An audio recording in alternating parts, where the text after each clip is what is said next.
এত সুন্দর হবে সত্যি কথা ভাবতেই পারিনি। রাধে রাধে বন্ধুরা, তোমরা সবাই কেমন আছো? আশা করছি সবাই খুব ভালো আছো। আমিও খুব ভালো আছি ওর গোবিন্দের কৃপায়। জানো তো বন্ধুরা, আমার বড়বাবু নিয়ে এসেছিলো একটু এঁচড়। আমি ভাবলাম এঁচড় দিয়ে সোনাদেরকে কিছু একটা বানিয়ে দিই। তারপরে মাথায় আইডিয়া এলো একটু বিষ্ণুভোগ বানাই তো। তারপরেই দেখো যেমন কথা তেমন কাজ। এইদিকে আমি জিরে, আদা, টমেটো, শুকনো লঙ্কা, একটু বাদাম, দারচিনি সব কিছুই নিয়ে নিয়েছি পেস্ট করব বলে। আর এইদিকেও আলাদা করে একটু বার করে রেখেছি ফোড়নে দেবো বলে। প্রথমেই তো আমি দেখিয়েছিলাম আলু আর এঁচড়টাকে প্রেসার কুকারে 2টো সিটি মেরে নিয়েছিলাম। আলুটা যেহেতু আমার ছোটো ছোটো তাই আমি গোটা গোটাই রেখেছি। আর দেখতেও ভালো লাগছে আর খেতেও দারুণ হয়েছিল জানো তো। তারপরে আমি এঁচড় আর আলুটাকে না একদম ছাঁকা তেলে ভেজে নিয়েছিলাম। আর এদিকে মিক্সিতে আমি সব মশলাটা পেস্ট করে নিয়েছিলাম। আর এদিকে না আমি চালটা ভিজোতে দিয়েছিলাম, সেটা ভিজেও গেছে, আমি এবার বসিয়েও দিয়েছি। আর এইদিকে দেখো আমি একটু টক দই দেবো, তাই টক দইটা আমি ওই মশলা ধোয়া জলটার মধ্যেই গুলে নিয়েছিলাম। আর এদিকে একে একে আমি সব কিছু ভেজে নিলাম। এঁচড়টাকে আলুটাকে ভেজে নিয়েছি। আর সত্যি কথা বেরেস্তার জন্য আমি আর বাঁধাকপিটা পেয়েছিলাম না, তাই আর দিইনি, স্কিপ করে গেছি। আর এইদিকে দেখো আমি এবার সব কিছু ফোড়নে দিয়ে ওই মশলাটাকে দিয়ে দিয়েছি, আর কিছুই না। তারপরেই এবার যেমন মশলা, প্রত্যেক দিনের একই মশলা, একটু ধনে গুঁড়ো, একটু জিরে গুঁড়ো, হলুদ, শুকনো লঙ্কা গুঁড়ো, চিনি আর লবণ, এইগুলোই দিয়েছিলাম। আর লাস্টে একটু বিরিয়ানির মশলাও দিয়েছিলাম। দেখো একসাথে আমি গুলে নিচ্ছি, তারপরেই আমি ওই কড়াইয়ের মধ্যেই দিয়ে দেবো। তারপরে একটু ভালো করে কষিয়ে নেবো যতক্ষণ না তেলটা ছাড়ছে। দেখো আমি এইখানেই মশলাটা দিচ্ছি বিরিয়ানির, আমি ওইখানে আর দিয়েছিলাম না। আর সামান্য একটু চিনি দিয়েছিলাম, এই যে একটুখানি দিয়েছি যাতে টেস্টটা সুন্দর হয়। তারপরে একটু কেওড়া জল, গোলাপ জল দিয়েছিলাম।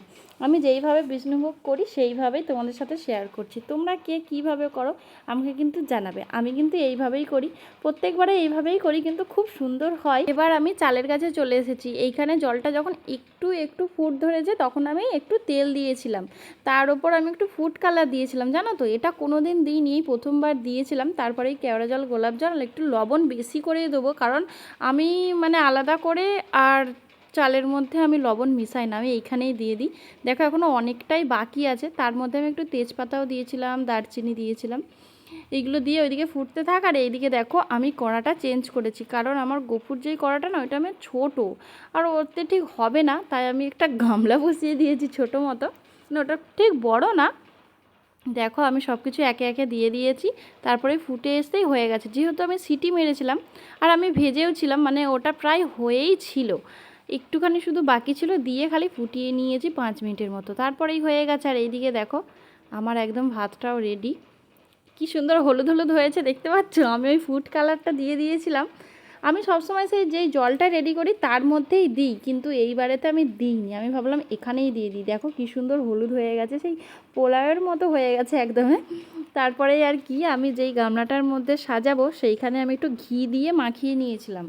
তারপরেই আর কি যেইভাবে পাটে পাটে দেওয়া হয় তোমরা তো সবাই জানো, সেটা আর বলার কিছুই নেই। আমি প্রথমে আলুগুলো দিয়েছিলাম, যেহেতু আলুগুলো মানে অতটাও গলে যায়নি, এঁচড়টা তো একদমই নরম হয়ে গেছিলো।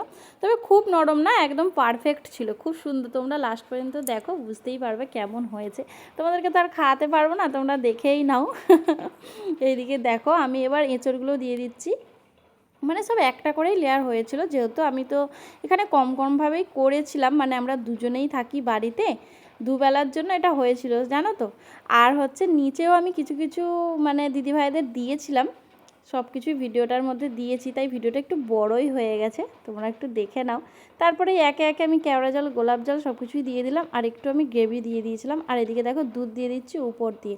আমি এইবারে আর মানে একসাথে কিছু মিক্সড করিনি, ঘি উপর দিয়ে দিয়েছি, এইভাবেই সব কিছু করেছি। সত্যি কথা, মেন কথা আমি খুব তাড়াহুড়োর মধ্যে ছিলাম, জানোই তো বিষ্ণুভোগ করতে কতটা সময় লাগে, তার উপরে সোনাদেরকে স্নান করানো, ওদেরকে খাওয়ানো, বাড়ির কাজকর্ম, মানে অনেকটাই সময় লাগে। আমি একাই সব কিছু করি তো, ওই দিন আমি সকালে সোনাদের স্নান করাইনি, মানে হচ্ছে আমি এটা বানিয়েছিলাম রবিবার, তোমাদের সাথে আজ আমি শেয়ার করছি। সেদিন আমি এটাকে সব কিছু গোছগাছ করেই সোনাদেরকে স্নানটা করিয়েছিলাম। আর এদিকে দেখো আমি রায়তা বানাচ্ছি, এটা আমি কিন্তু প্রথমবার বানালাম, কিন্তু খুব সুন্দর হয়েছিল।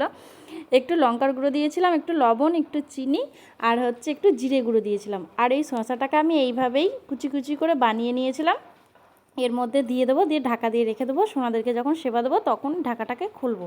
আর খুব সুন্দর হয়েছিল সত্যি কথা, বিষ্ণুভোগ দিয়ে মানে খেতে এত সুন্দর লাগছিল কি বলবো। দেখো আমার সোনাদের কাছে আমি চলেও এসেছি, সোনাদেরকে বস করিয়ে দিয়েছি। আর এদিকে ঘি, মধু, গঙ্গার জল, আর মানে সব কিছু দুধ দিয়ে এত তাড়াহুড়োর মধ্যে স্নান করাচ্ছি, কি বলবো তোমাদেরকে।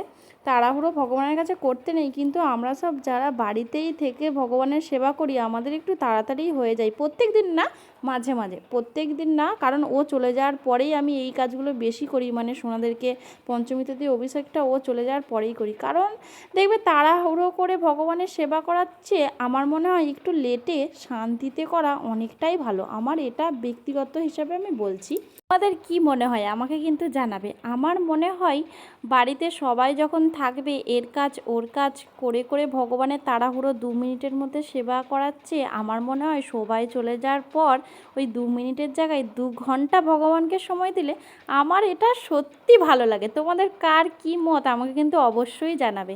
আমার এটা সত্যি কথা, আজ মনের কথাই তোমাদেরকে বললাম।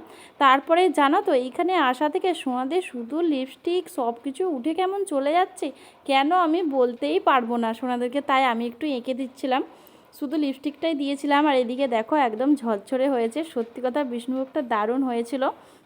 সোনাদেরকে আমি স্নান টান করিয়ে ওদেরকে আজ নিচে আমি বস করিয়েছিলাম, কারণ আমাকে একটা মাতাজি বলেছিল ওদেরকে ওপরে সেবা দেবে না, নিচে দেবে। তাই আমি ভাবলাম, আর ওই আসনটা সত্যি কথা আমি সেদিন কিনে নিয়ে এসেছিলাম, তোমাদেরকে তো আমি আর শেয়ারই করিনি, তাই আমি ওই আসনটাতেই সোনাদেরকে বস করিয়েছিলাম। আর এদিকে দেখো গরম গরম ছিল তো একদম হাত ফাত সব ঝলসে গেল, কিন্তু আমি খুব তাড়াতাড়ির মধ্যে ছিলাম, আমি একটু ঢেলে নিয়েছিলাম এই গামলাটার মধ্যে। আর এদিকে দেখো আলুটাকে টিপে দেখাচ্ছিলাম, এতটাই সুন্দর হয়েছে, মানে নরম, খুব সুন্দর হয়েছে। আর এদিকে আমি রায়তাটা দিয়ে দিলাম, মানে সেদিন সব কিছুই সুন্দর হয়েছিল। আমি সত্যি কথা বলবো, মানে নিজে রান্না করি বলেন না, এখনও পর্যন্ত আমি কিছু রান্না করি যে খারাপ হয় এই রকম কিন্তু হয় না। ঠাকুরের কৃপায় সব সময় ভালো হয়। আর এদিকে দেখো 2 রকম আমি চিপসও বানিয়েছিলাম সোনাদেরকে সেবা দেবো বলে। এই চিপসটা কিন্তু আমাকে মালকিন দিয়েছিল জানো তো, তোমাদেরকে এই ভিডিওটাও শেয়ার করব। কত ভিডিও পড়ে আছে জানো, তোমাদেরকে আমি শেয়ারই করতে পারি না। আর এইদিকে আবার আমি ঢেলে রেখে দিলাম, কারণ ওই স্টিলটাই রাখলে বেশি গরম থাকবে, তাই আমি ওই স্টিলটাতেই রেখে দিয়েছিলাম, ওখান থেকে চেঞ্জ করে দিয়েছিলাম সোনাদেরকে। তারপরেই আর কি সব কিছু আরতি সেরে সোনাদেরকে সেবা দিয়ে দিয়েছি। দেখো সাজিয়ে গুছিয়ে এত শান্তি লাগছিল না মনে, কি বলবো গো তোমাদের, মানে সোনাদেরকে এই সুন্দরভাবে কিছু রন্ধন করে সেবা দিতে আমি খুব ভালোবাসি গো। সত্যি কথা প্রত্যেক দিন হয়ে ওঠে না, আমি যেহেতু এখনও প্রসাদ ভোজি না, আমি নিরামিষ ভোজি, কিন্তু আমি যেদিন এইরকমভাবে সেবা দিতে পারি না, সত্যি খুব খুব খুব ভালো লাগে। তোমরাই বলো তো, ভগবান আমাদেরকে হাত দিয়েছে শুধু কি আমরা নিজেরা রান্না করে খাবো বলে? ভগবানকেও তো সেবা দেওয়া আমাদের উচিত, বলো। আমাদেরকে হাত দিয়েছে, পা দিয়েছে, চোখ দিয়েছে, মুখ দিয়েছে, সব কিছু দিয়েছে, এইগুলো তো ভগবানের সেবাতে লাগানো উচিত, বলো। আমরা তো আর কানাখড়া না, যাদের হাত নেই তাদের কত কষ্ট বলো তো, একটু রন্ধন করে ভগবানকে সেবা দিতে পারে না। কথা বলতে বলতে তো অনেক কথাই তোমাদের সাথে শেয়ার করলাম। আর এদিকে আমার 3 রাজপুত্র কেমন বসে আছে দেখো তো। আর তোমরা লক্ষ্য করবে ওদেরকে কিন্তু একটাই আমি মুকুট পরাই, কি হয়েছে জানো তো, আমি তো আমার 2টো ছোটকার মুকুট ওই 2টোই নিয়ে এসেছি, বাড়িতে এখনও আছে। আর আমি লালার তো মায়াপুরে গিয়ে ওই একটাই পেয়েছিলাম জানো। আমি সত্যি মানে কি যে অভাগী, মানে তোমাদেরকে আমি বলতে পারবো না।